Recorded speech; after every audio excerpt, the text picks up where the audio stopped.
Hello বন্ধুরা, welcome back to my channel. আজকে বানিয়ে নেব বাটার ঘুগনি। চলুন ভিডিওটা দেখতে থাকুন। সন্ধ্যাবেলা গরম গরম বাটার ঘুগনি হলে কিন্তু দারুণ ব্যাপার।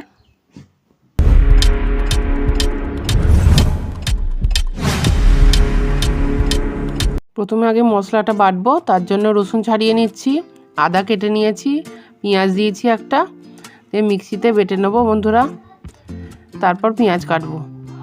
তাহলে চলুন রেডি করে নিই মশলাটা, সব কুটে নিয়ে রেডি করে নিই।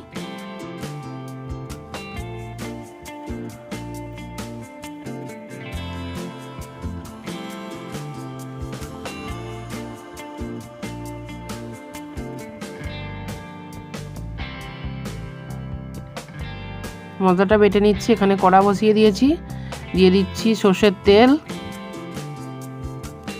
সর্ষের তেলটা ভালোভাবে একটু গরম হয়ে যাক।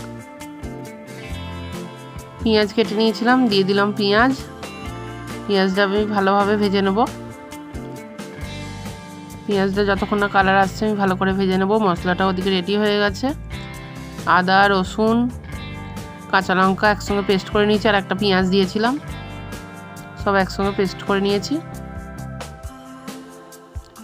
মশলাটা দিয়ে দিলাম, আদা, পেঁয়াজ, রসুনের পেস্ট আর কাঁচা লঙ্কা সব একসাথে দিয়ে দিলাম। পেঁয়াজ ভাজা হয়ে গেছে। এবার মশলাটার সঙ্গে পেঁয়াজ ভাজাটা ভালো করে কষে নেব।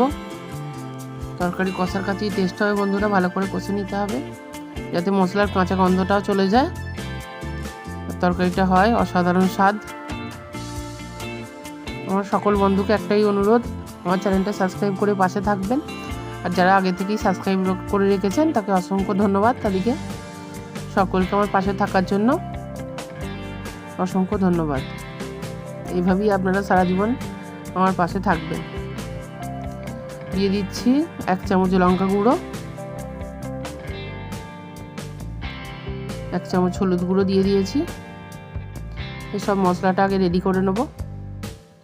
আগে থেকেই মটর কড়াইগুলো আমি সিটি মেরে রেখে দিয়েছি, চারটি সিটি মেরে রেখে বসানো আছে। মশলাটাকে ভালো করে কষা হয়ে যাক। এখানে আপনারা 1 চামচ বাটার ইউজ করতে পারেন, আমি দিইনি। আপনারা এইভাবে বাটার ইউজ করতে পারেন এখানে তেলের বদলে।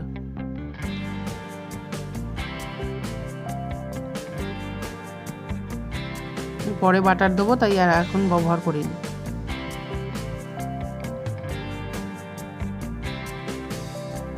মশলাটা একটু কষা হতে থাক, যতক্ষণ না তেল ছাড়ছে মশলা থেকে।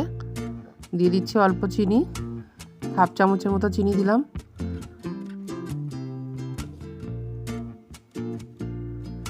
ভালোভাবে কষে নিচ্ছি।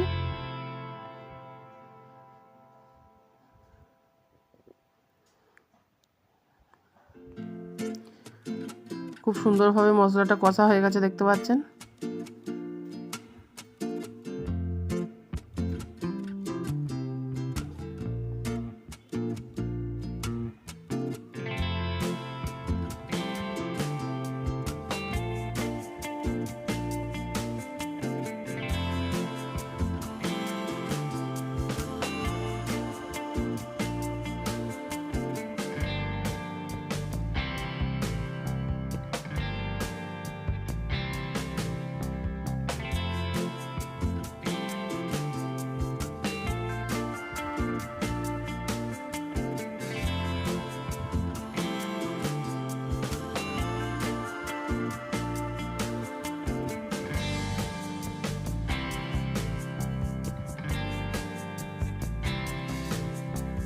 এবার মটর কড়াইটা সেদ্ধ দিয়ে দিলাম।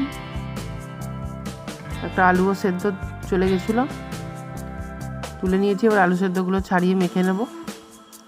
মশলাতে মটর কড়াইগুলো সব একসঙ্গে কষে নেব ভালো করে।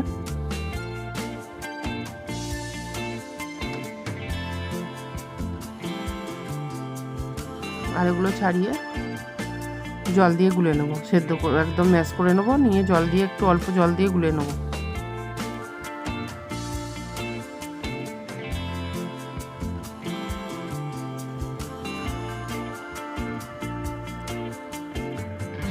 বাটার ঘুগনি দারুণ টেস্টি হয়, আপনারা অবশ্যই ট্রাই করবেন।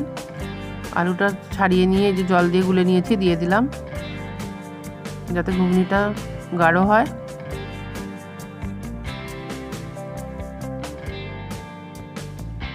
আর একটু অল্প জল দিয়ে দিলাম।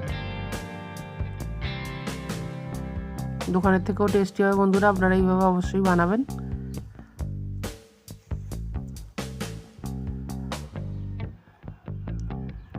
ভালোভাবে নেড়ে চেড়ে নিচ্ছি, আরও একটু জল দিয়ে দেবো।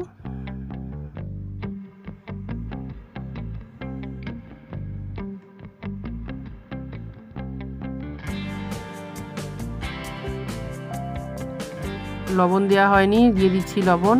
1 চামচ পরিমাণ লবণ দিলাম, পরে দেখে নিয়ে যদি লাগে দেব।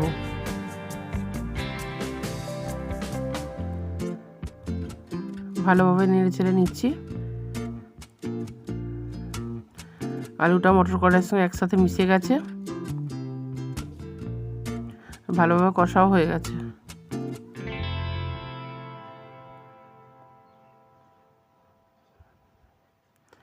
একটু সময় দিয়ে রান্না করলে বন্ধুরা খুবই টেস্টি হয়। এবার দিয়ে দিচ্ছি জল, দিয়ে নেড়ে ছেড়ে নিয়ে ঢাকা দিয়ে দেবো।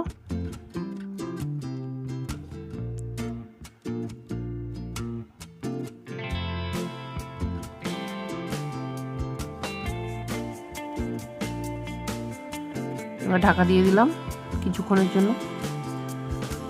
ফিরছি কিছুক্ষণ বাদ, ঢাকা খুলে নেড়ে চেড়ে নিচ্ছি। দেখুন বন্ধুরা কত সুন্দর কালার হয়েছে।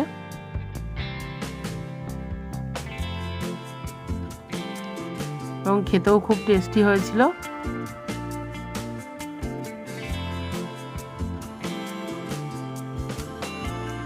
আমি আর একটু গাঢ় করব, তাই আর একটু ফুটিয়ে নিচ্ছি।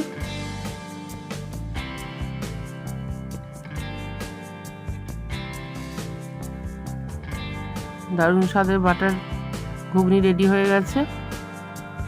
এবার দিয়ে দেবো বাটার। 1 চামচ পরিমাণ বাটার দিয়ে ঢাকা দিয়ে দিচ্ছি কিছুক্ষণের জন্য। বাটারটা গলে যাবে। যে বাটিতে তুলে নিয়েছি, দেখুন কত সুন্দর কালার এসেছে।